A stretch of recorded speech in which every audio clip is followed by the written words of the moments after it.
साथियों, आज हम एमईआई की वीसीबी के बारे में देखेंगे। उसका मैकेनिज़्म कैसा है और वो कैसे काम करता है, शुरू से देखने की कोशिश करेंगे।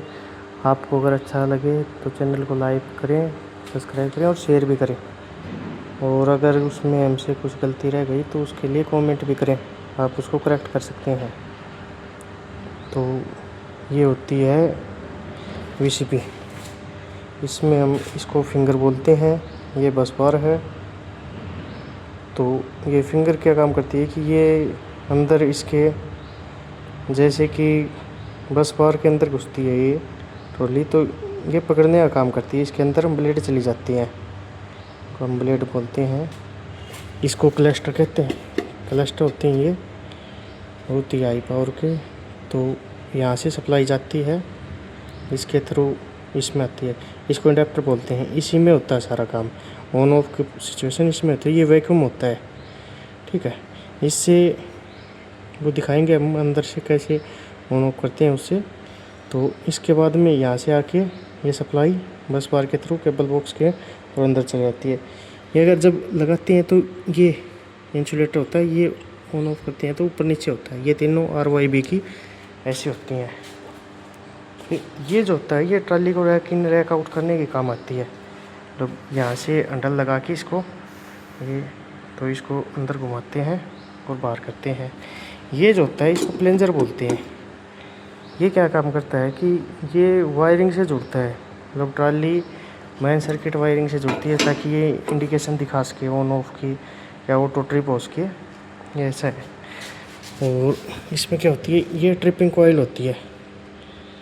ट्रिपिंग कॉइल होती है तो ये क्या काम करती है, जैसे ही फॉल्ट आता है तो ऊपर से कमांड मिलती है रिले से, मास्टर रिले के थ्रू। तो ये ऑपरेट होके ये मैग्नेटाइज होगी और मैग्नेटाइज होकर ये ऊपर खींचेगी इसको, प्लेंजर को ऐसे ऐसे। जैसे ही ऊपर इसको खींचेगी तो ये अंदर जाके, ये देखो ये अंदर से हिल रहा है, वो वहाँ से इसको ट्रिप करवा देगी। पूरी की पूरी ट्रॉली ट्रिप हो जाएगी। तो ये इस तरह का है। इसको जो अंडल होता है उसको हम दिखाने की कोशिश करेंगे आपको।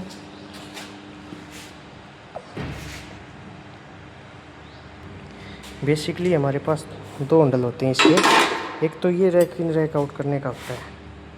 इससे हम जैसे यहाँ पर लगा के इसको घुमाते हैं तो ये देखो आप, ऐसे ये रैक में जाकर अंदर इसको कर लेता है।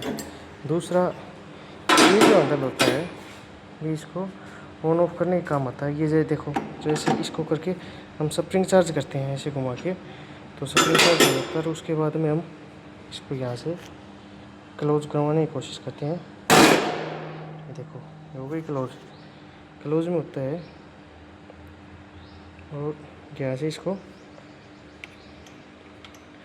ये ट्रिप नहीं हो पा रही, इसके लिए इसमें मैकेनिज्म में दिक्कत है।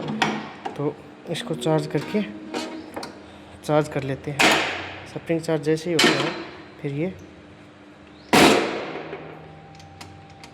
इसके मैकेनिज्म में दिक्कत है, तो यहाँ से ये स्प्रिंग चार्ज करता है। और स्प्रिंग जैसे ही ये चार्ज करता है, ये देखो इस तरह गिरारी घूमती है और अंदर ये देखो ये अंदर की तरफ जाता है। यहाँ से ये खींच के, ये देखो मैकेनिज्म,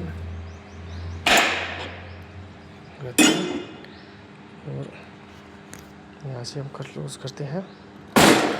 तो ये क्लोज नहीं हो पा रही है क्योंकि इसके मैकेनिज्म में दिक्कत है।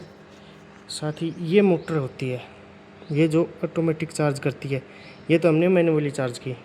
मोटर से यहाँ पर चैन डली हुई होती है, हम आपको किसी दूसरी विषय पे वीडियो में दिखाएंगे। तो ये मोटर क्या करती है कि इसको चार्ज कर देती है और हम इसको बाहर से ऑन ऑफ कर सकते हैं। इसके ऊपर भी मतलब होते हैं, स्विच होते हैं ट्रिप क्लोज का, तो उससे कर सकते हैं। ये वीसीबी मतलब ये स्प्रिंग होता है ये होल्ड करने के लिए। जैसे ही ये ऑन होगी तो ये जो है आर्म जो है ये ऊपर की तरफ होगी, ओपन होगी तो ये नीचे की तरफ होगी। तो क्या होता है कि जैसे ही स्प्रिंग इसमें चार्ज करते हैं उसके बाद झटके से जब इसको क्लोज कराने की कोशिश करता है तो ऊपर वहाँ पर अंदर मैकेनिज्म क्या होता है कि वो उसको ऊपर होल्ड करके रख लेता है ताकि ये वापस न आए, जब तक कि हम इसको या तो ट्रिपिंग कोयल से या मैनुअली इसको ट्रिप न करें तब तक। तो आज का उद्देश्य ये था कि आपको वीसीपी के बारे में बताएं। अगर तो आपको इसके बारे में कुछ पूछना हो तो आप इसको कमेंट कर सकते हैं। धन्यवाद।